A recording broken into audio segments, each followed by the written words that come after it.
नमस्कार। आज सुनिए मुंशी प्रेमचंद की लिखी कहानी बड़े बाबू। 365 दिन, कई घंटे और कई मिनट की लगातार और अनथक दौड़ धूप के बाद मैं आखिर अपनी मंजिल पर धड़ से पहुंच गया। बड़े बाबू के दर्शन हो गए। मिट्टी के गोले ने आग के गोले का चक्कर पूरा कर लिया। अब तो आप भी मेरी भूगोल की लियाकत के कायल हो गए। इसे रूपक न समझिएगा। बड़े बाबू में दोपहर के सूरज की गर्मी और रोशनी थी, और मैं क्या, और मेरी बिसात क्या, एक मुट्ठी खाक। बड़े बाबू मुझे देखकर मुस्कुराए। हाय, यह बड़े लोगों की मुस्कुराहट। मेरा अधमरा सा शरीर कांपते लगा। जी में आया बड़े बाबू के कदमों पर बिछ जाऊं। मैं काफिर नहीं, गालिब का मुरीद नहीं। जन्नत के होने पर मुझे पूरा यकीन है, उतरा ही पूरा जितना अपने अंधेरे घर पर। लेकिन फरिश्ते मुझे जन्नत ले जाने के लिए आए तो भी यकीनन मुझे वह जबरदस्त खुशी न होती जो इस चमकती हुई मुस्कुराहट से हुई। आंखों में सरसों फूल गई। सारा दिल और दिमाग एक बगीचा बन गया। कल्पना ने मिस्र के ऊंचे महल बनाने शुरू कर दिए। सामने कुर्सियों, पर्दों और खस की टट्टियों से सजा सजाया कमरा था। दरवाजे पर उम्मीदवारों की भीड़ लगी हुई थी और ईजानिब एक कुर्सी पर शान से बैठे हुए सबको उसका हिस्सा देने वाले खुदा के दुनियावी फर्ज अदा कर रहे थे। नजर मियाज का तूफान बरपा था और मैं किसी तरफ आंख उठाकर न देखता था कि जैसे मुझे किसी से कुछ लेना देना नहीं। अचानक एक शेर जैसी गरज ने मेरे बनते हुए महल में एक भूचाल सा ला दिया। क्या काम है? हाय रे, ये भोलापन! इस पर सारी दुनिया के हसीनों का भोलापन और बेपरवाही निसार है। इस ड्याढ़ी पर माथा रगड़ते रगड़ते 365 दिन, कई घंटे और कई मिनट गुजर गए। चौखट का पत्थर घिसकर जमीन से मिल गया। ईदू बिसाती की दुकान के आधे खिलौने और गोवर्धन हलवाई की आधी दुकान इसी ड्योढ़ी की भेंट चढ़ गई। और मुझसे आज सवाल होता है, क्या काम है? मगर नहीं, यह मेरी ज्यादती है, सरासर जुल्म, जो दिमाग बड़े बड़े मुल्की और माली तमद्दुनी मसलों में दिन रात लगा रहता है, जो दिमाग डॉक्यूमेंटों, सर्कुलरों, परवानों, हुक्मनामों, नक्शों वगैरह के बोझ से दबा जा रहा हो। उसके नजदीक मुंह जैसे खाक के पुतले की हस्ती ही क्या। मच्छर अपने को चाहे हाथी समझ ले, पर बैल के सींग को उसकी क्या खबर। मैंने दबी जबान में कहा, हुजूर की कदमबोसी के लिए हाजिर हुआ। बड़े बाबू गरजे, क्या काम है? अब की बार मेरे रोए खड़े हो गए। खुदा के फजल से लहीम शहीम आदमी हूँ। जिन दिनों कॉलेज में था, मेरे डील डॉल और मेरी बहादुरी और दिलेरी की धूम थी। हॉकी टीम का कप्तान, फुटबॉल टीम का नायब कप्तान और क्रिकेट का जनरल था। कितने ही गोरों के जिस्म पर अब भी मेरी बहादुरी के दाग बाकी होंगे। मुमकिन है 2-4 अब भी बैसाखियां लिए चलते या रेंगते हों। बम्बई क्रॉनिकल और टाइम्स में मेरे गेंदों की धूम थी। मगर इस वक्त बाबू साहब की गरज सुनकर मेरा शरीर कांपने लगा। कांपते हुए बोला, हुजूर की कदमबोसी के लिए हाजिर हुआ। बड़े बाबू ने अपना स्लीपरदार पैर मेरी तरफ बढ़ाकर कहा, शौक से लीजिए, यह कदम हाजिर है, जितने बोसे चाहे लीजिए, बेहिसाब मामले हैं। मुझसे कसम ले लीजिए, जो मैं गिनूं, जब तक आपका मुंह न थक जाए, लिए जाइए। मेरे लिए इससे बढ़कर खुशनसीबी का क्या मौका होगा। औरों को जो बात बड़े जप तप, बड़े संयम व्रत से मिलती है, वह मुझे बैठे बिठाए बगैर हड़फिटकरी लगाए हासिल हो गई। वल्लाह, हूं मैं भी खुशनसीब। आप अपने दोस्त अहबाब, आत्मीय स्वजन जो हों, उन सबको लाएं तो और भी अच्छा। मेरे यहाँ सबको छूट है। हंसी के पर्दे में यह जो जुल्म बड़े बाबू कर रहे थे, उस पर शायद अपने दिल में उनको नाज हो। इस मनहूस तकदीर का बुरा हो जो इस दरवाजे का भिखारी बनाए हुए है। जी में तो आया कि हजरत के बढ़े हुए पैर को खींच लूं और आपको जिंदगी भर के लिए सबक दे दूं कि बदनसीबों से दिल्लगी करने का यह मजा है। मगर बदनसीबी अगर दिल पर जब्र न कराए, जिल्लत का एहसास न पैदा करे, तो वह बदनसीबी क्यों कहलाए? मैं भी एक जमाने में इसी तरह लोगों को तकलीफ पहुंचाकर हंसता था। उस वक्त इन बड़े बाबुओं की मेरी निगाह में कोई हस्ती न थी। कितने ही बड़े बाबुओं को रुलाकर छोड़ दिया। कोई ऐसा प्रोफेसर न था जिसका चेहरा मेरी सूरत देखते ही पीला न पड़ जाता हो। 1000-1000 रुपया पाने वाले प्रोफेसरों की मुझसे कोर दबकी थी। ऐसे क्लर्कों को मैं समझता ही क्या था। लेकिन अब वह जमाना कहाँ। दिल में पछताया कि नाहक कदमबोसी का लफ्ज जबान पर लाया। मगर अपनी बात कहना जरूरी था।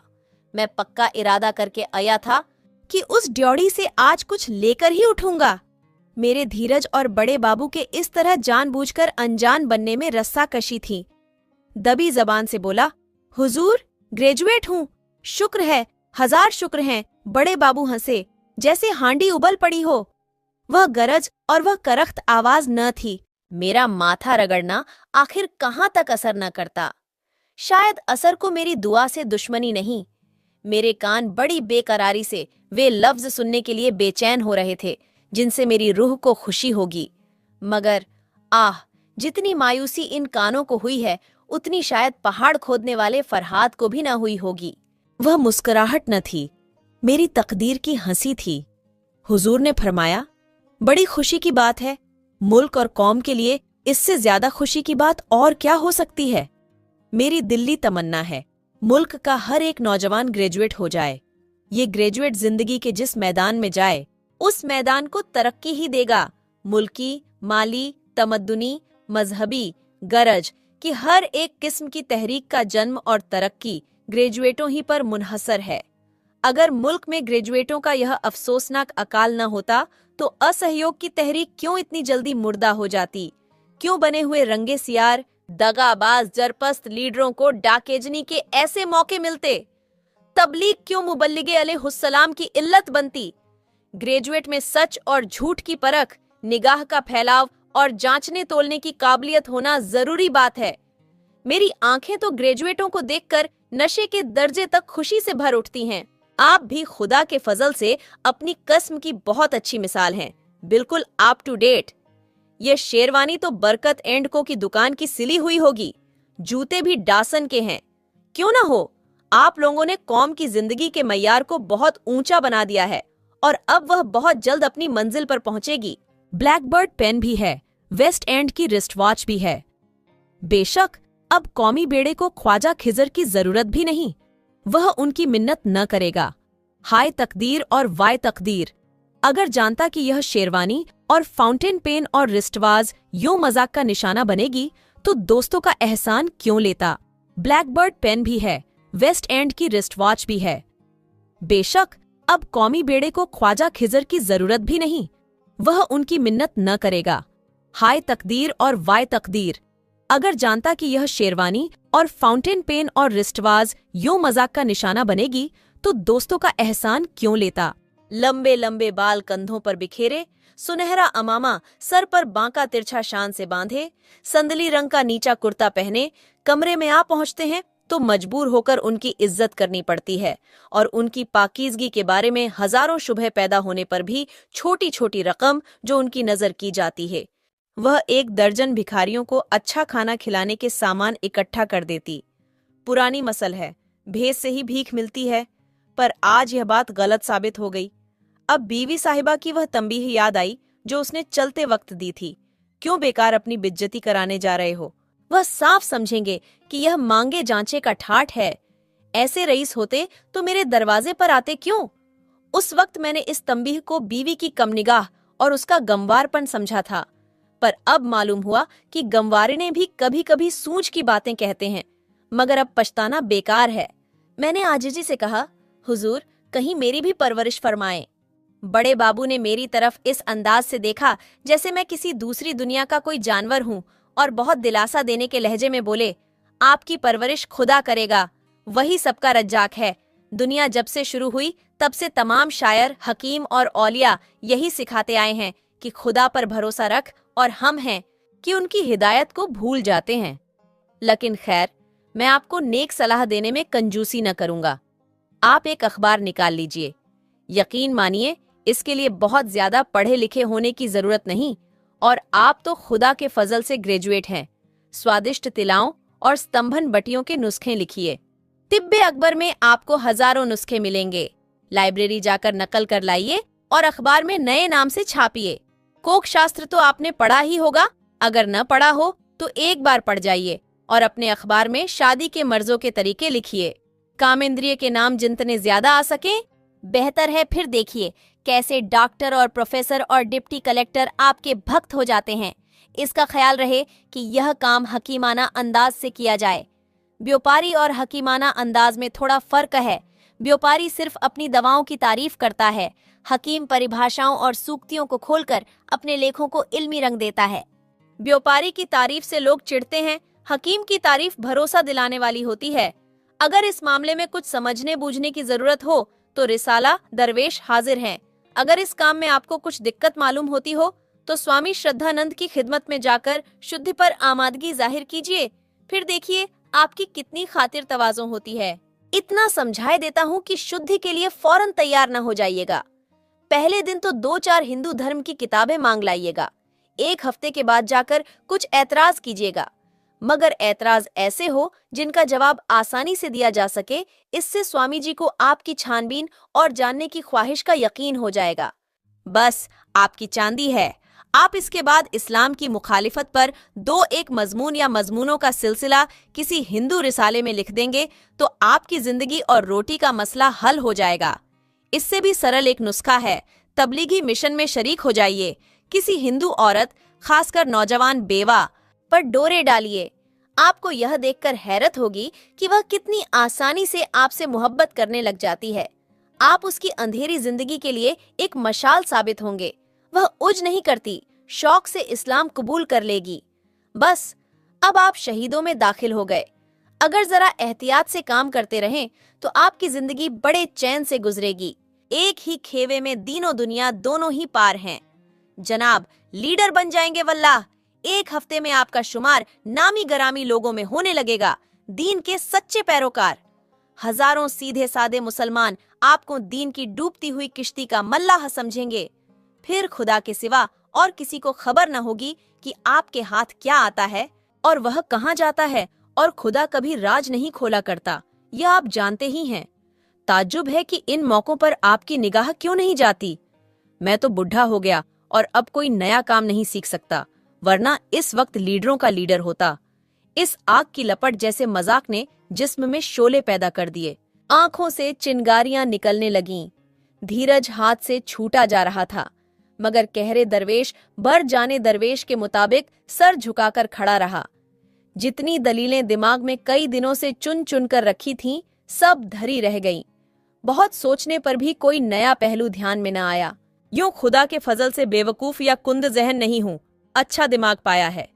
इतने सोच विचार से कोई अच्छी सी गजल हो जाती, पर तबीयत ही तो है, न लड़ी। इत्तफाक से जेब में हाथ डाला तो अचानक याद आ गया कि सिफारिशी खतों का एक पोथा भी साथ लाया हूं। रोब का दिमाग पर क्या असर पड़ता है, इसका आज तजुर्बा हो गया। उम्मीद से चेहरा फूल की तरह खिल उठा। खतों का पुलिंदा हाथ में लेकर बोला, हुजूर, यह चंद खत हैं, इन्हें मुलाहिजा फरमा लें। बड़े बाबू ने बंडल लेकर मेज पर रख दिया और उस पर एक उड़ती हुई नजर डालकर बोले, आपने अब तक इन मोतियों को क्यों छिपा रखा था? मेरे दिल में उम्मीद की खुशी का एक हंगामा बरपा हो गया। जबान जो बंद थी खुल गई। उमंग से बोला, हुजूर की शान शौकत ने मुझ पर इतना रोब डाल दिया और कुछ ऐसा जादू कर दिया कि मुझे इन खतों की याद न रही। हुजूर से मैं बिना नमक मिर्च लगाए सच सच कहता हूँ कि मैंने इनके लिए किसी तरह की कोशिश या सिफारिश नहीं पहुंचाई, किसी तरह की दौड़ भाग नहीं की। बड़े बाबू ने मुस्कुराकर कहा, अगर आप इनके लिए ज्यादा से ज्यादा दौड़ भाग करने में भी अपनी ताकत खर्च करते तो भी मैं आपको इसके लिए बुरा भला न कहता। आप बेशक बड़े खुशनसीब हैं कि यह नायाब चीज आपको बेमांग मिल गई। इसे जिंदगी के सफर का पासपोर्ट समझिए। वाह, आपको खुदा के फजल से एक एक से एक कद्रदान नसीब हुए। आप ज़हीन हैं, सीधे सच्चे हैं, बेलौस हैं, फर्माबरदार है। ओफो, आपके गुणों की तो कोई इंतहा ही नहीं है। कसम खुदा की, आप में तो तमाम भीतरी और बाहरी कमाल भरे हुए हैं। आप में सूझबूझ, गंभीरता, सच्चाई, चौकसी, कुलीनता, शराफत, बहादुरी, सभी गुण मौजूद हैं। आप तो नुमाइश में रखे जाने के काबिल मालूम होते हैं कि दुनिया आपको हैरत की निगाह से देखे तो दांतों तले उंगली दबाए। आज किसी भले का मुंह देखकर उठा था कि आप जैसे पाकीज़ा आदमी के दर्शन हुए। यह वे गुण हैं जो जिंदगी के हर एक मैदान में आपको शोहरत की छोटी तक पहुंचा सकते हैं। सरकारी नौकरी आप जैसे गुणियों की शान के काबिल नहीं। आपको यह कब गवारा होगा? इस दायरे में आते ही आदमी बिल्कुल जानवर बन जाता है। बोलिए, आप इसे मंजूर कर सकते हैं? हरगिज नहीं। मैंने डरते डरते कहा, जनाब, जरा इन लफ्जों को खोलकर समझा दीजिए। आदमी के जानवर बन जाने से आपकी क्या मंशा है? बड़े बाबू ने त्योरी चढ़ाते हुए कहा। या तो कोई पेचीदा बात न थी जिसका मतलब खोलकर बतलाने की जरूरत हो? तब तो मुझे बात करने के अपने ढंग में कुछ तरमीम करनी पड़ेगी। इस दायरे के उम्मीदवारों के लिए सबसे जरूरी और लाजिमी सिफत सूझबूझ है। मैं नहीं कह सकता कि मैं जो कुछ कहना चाहता हूँ वह इस लफ्ज से अदा होता है या नहीं। इसका अंग्रेजी लफ्ज है इंट्यूशन, इशारे के असली मतलब को समझना। मसलन अगर सरकार बहादुर यानी हाकिम जिला को शिकायत हो कि आपके इलाके में इनकम टैक्स कम वसूल होता है, तो आपका फर्ज है कि उसमें अंधाधुंध इजाफा करें, आमदनी की परवाह न करें। आमदनी का बढ़ना आपकी सूझबूझ पर मुनहसर है। एक हल्की सी धमकी काम कर जाएगी और इनकम टैक्स दुगुना तिगुना हो जाएगा। यकीनन आपको इस तरह अपना जमीर बेचना गवारा न होगा। मैंने समझ लिया कि मेरा इम्तिहान हो रहा है। आशिकों जैसे जोश और सरगर्मी से बोला, मैं तो इसे जमीर बेचना नहीं समझता, ये तो नमक का हक है। मेरा जमीर इतना नाजुक नहीं है। बड़े बाबू ने मेरी तरफ कद्रदानी की निगाह से देखकर कहा, शाबाश, मुझे तुमसे ऐसे ही जवाब की उम्मीद थी। आप मुझे होनहार मालूम होते हैं, लेकिन शायद यह दूसरी शर्त आपको मंजूर न हो। इस दायरे के मुरीदों के लिए दूसरी शर्त यह है कि वह अपने को भूल जाएं। कुछ आया आपकी समझ में? मैंने दबी जबान में कहा, जनाब को तकलीफ तो होगी, मगर जरा फिर इसको खोलकर बतला दीजिए। बड़े बाबू ने त्योरियों पर बल देते हुए कहा, जनाब, यह बार बार का समझाना मुझे बुरा मालूम होता है। मैं इससे ज्यादा आसान तरीके पर ख्यालों को जाहिर नहीं कर सकता। अपने को भूल जाना बहुत ही आम मुहावरा है। अपनी खुदी को मिटा देना, अपनी शख्सियत को फना कर देना, अपनी पर्सनैलिटी को खत्म कर देना। आपकी वजह कजा से, आपके बोलने बात करने के ढंग से, आपके तौर तरीकों से आपकी हिंदियत मिट जानी चाहिए। आपके मजहबी, अखलाकी और तमद्दुनी असरों का बिल्कुल गायब हो जाना जरूर है। मुझे आपके चेहरे से मालूम हो रहा है कि इस समझाने पर भी आप मेरा मतलब नहीं समझ सके। सुनिए, आप गालिबन मुसलमान हैं। शायद आप अपने अकीदों में बहुत पक्के भी हों। आप नमाज और रोजे के पाबंद हैं। मैंने फख से कहा, मैं इन चीजों का उतना ही पाबंद हूं जितना कोई मौलवी हो सकता है। मेरी कोई नमाज कजा नहीं हुई, सिवाय उन वक्तों के जब मैं बीमार था। बड़े बाबू ने मुस्कुराकर कहा, यह तो आपके अच्छे अखलाक ही कह देते हैं, मगर इस दायरे में आकर आपको अपने अकीदे और अमल में बहुत कुछ काट छांट करनी पड़ेगी। यहाँ आपका मजहब मजहबियत का जामा अख्तियार करेगा। आप भूलकर भी अपनी पेशानी को किसी सिजदे में न झुकाएं, कोई बात नहीं। आप भूलकर भी ज़कात के झगड़े में न फूसें, कोई बात नहीं। लेकिन आपको अपने मजहब के नाम पर फरियाद करने के लिए हमेशा आगे रहना और दूसरों को आमादा करना होगा।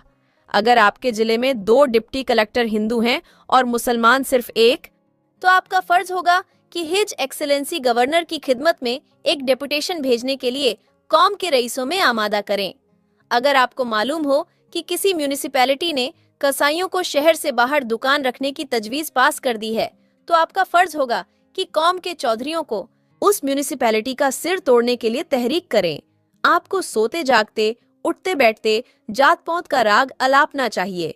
मसलन इम्तिहान के नतीजों में अगर आपको मुसलमान विद्यार्थियों की संख्या मुनासिब से कम नजर आए, तो आपको फौरन चांसलर के पास एक गुमनाम खत लिख भेजना होगा कि इस मामले में जरूर ही सख्ती से काम लिया गया है। यह सारी बातें उसी इंट्यूशन वाली शर्त के भीतर आ जाती हैं। आपको साफ साफ शब्दों में या इशारों से यह काम करने से लिए हिदायत न की जाएगी। सब कुछ आपकी सूझ पर मुनहसर होगा। आप में यह जौहर होगा तो आप एक दिन जरूर ऊंचे ओहदे पर पहुंचेंगे। आपको जहां तक मुमकिन हो अंग्रेजी में लिखना और बोलना पड़ेगा। इसके बगैर हुक्काम आपसे खुश न होंगे, लेकिन कौमी जबान की हिमायत और प्रचार की सदा आपकी जबान से बराबर निकलती रहनी चाहिए। आप शौक से अखबारों का चंदा हजम करें, मंगनी की किताबें पढ़ें, चाहे वापसी के वक्त किताब के फटचिंत जाने के कारण आपको माफी ही क्यों न मांगनी पड़े, लेकिन जबान की हिमायत बराबर जोरदार तरीके से करते रहिए। खुलासा यह कि आपको जिसका खाना उसका गाना होगा। आपको बातों से, काम से और दिल से अपने मालिक की भलाई में और मजबूती से उसको जमाए रखने में लगे रहना पड़ेगा। अगर आप यह ख्याल करते हो कि मालिक की खिदमत के जरिए कौम की खिदमत की करूंगा, तो यह झूठ बात है, पागलपन है, हिमाकत है। आप मेरा मतलब समझ गए होंगे। फरमाइए, आप इस हद तक अपने को भूल सकते हैं? मुझे जवाब देने में जरा देर हुई। सच ये है कि मैं भी आदमी हूँ और 20वीं सदी का आदमी हूँ। मैं बहुत जागा हुआ न सही, मगर बिल्कुल सोया हुआ भी नहीं हूँ। मैं भी अपने मुल्क और कौम को बुलंदी पर देखना चाहता हूँ।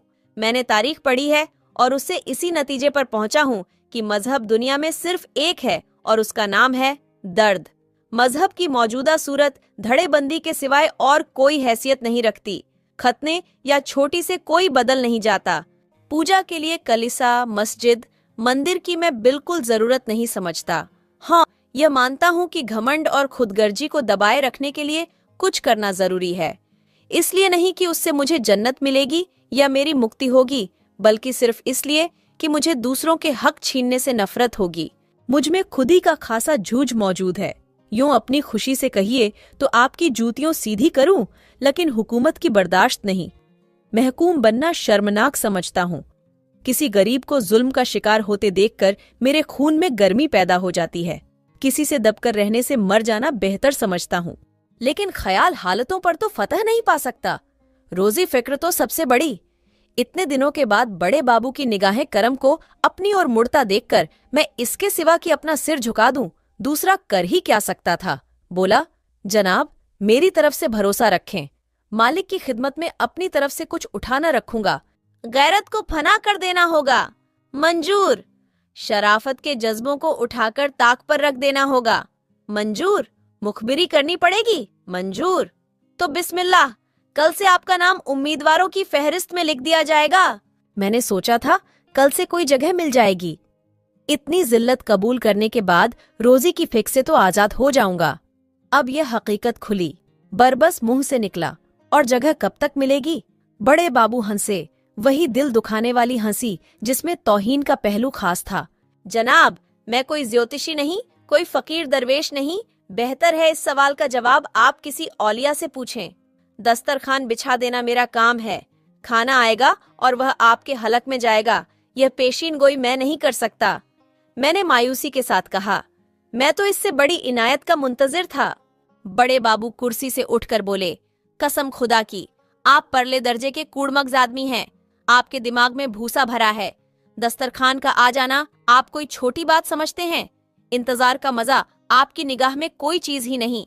हालांकि इंतजार में इंसान उम्रें गुजार सकता है। अमलों से आपका परिचय हो जाएगा। मामले बिठाने, सौदे पटाने के सुनहरे मौके हाथ आएंगे। हुक्काम के लड़के पढ़ाइए। अगर गंडे तावीज का फन सीख लीजिए तो आपके हक में बहुत मुफीद हो। कुछ हकीमी भी सीख लीजिए। अच्छे होशियार सुनारों से दोस्ती पैदा कीजिए, क्योंकि आपको उनसे अक्सर काम पड़ेगा। हुक्काम की औरतें आप ही के मार्फत अपनी जरूरतें पूरी कराएंगी। मगर इन सब लटकों से ज्यादा कारगर एक और लटका है। अगर वह हुनर आप में है तो यकीनन आपके इंतजार की मुद्दत बहुत कुछ कम हो सकती है। आप बड़े बड़े हाकिमों के लिए तफरीह का सामान जुटा सकते हैं। बड़े बाबू मेरी तरफ कनखियों से देखकर मुस्कुराए। तफरीह के सामान से उनका क्या मतलब है, यह मैं न समझ सका, मगर पूछते हुए भी डर लगता था कि कहीं बड़े बाबू बिगड़ न जाएं और फिर मामला खराब हो जाए। एक बेचैनी किसी हालत में जमीन की तरफ ताकने लगा। बड़े बाबू ताड़ तो गए कि इसकी समझ में मेरी बात न आई, लेकिन अब की उनकी त्योरियों पर बल नहीं पड़े, न ही उनके लहजे में हमदर्दी की झलक फरमाई। यह तो गैर मुमकिन है कि आपने बाजार की सैर न की हो। मैंने शर्माते हुए कहा, नहीं हुजूर, बंदा इस कूचे को बिल्कुल नहीं जानता।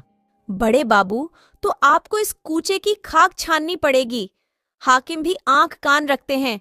दिन भर की दिमागी थकन के बाद स्वभावतः रात को उनकी तबीयत तफरीह की तरफ झुकती है। अगर आप उनके लिए आंखों को अच्छा लगने वाले रूप और कानों को भाने वाले संगीत का इंतजाम सस्ते दामों कर सकते हैं या कर सकें तो, मैंने किसी कदर तेज होकर कहा, आपका कहने का मतलब ये है कि मुझे रूप की मंडी की दलाली करनी पड़ेगी? बड़े बाबू, तो आप तेज क्यों होते हैं? अगर अब तक इतनी छोटी सी बात आप नहीं समझे तो ये मेरा कसूर है या आपकी अक्ल का? मेरे जिस्म में आग लग गई। जी में आया कि बड़े बाबू को जुजुत्सु के 2-4 हाथ दिखाऊं, मगर घर की बेसरो सामानी का ख्याल आ गया। बीवी की इंतजार करती हुई आंखें और बच्चों की भूखी सूरतें याद आ गईं।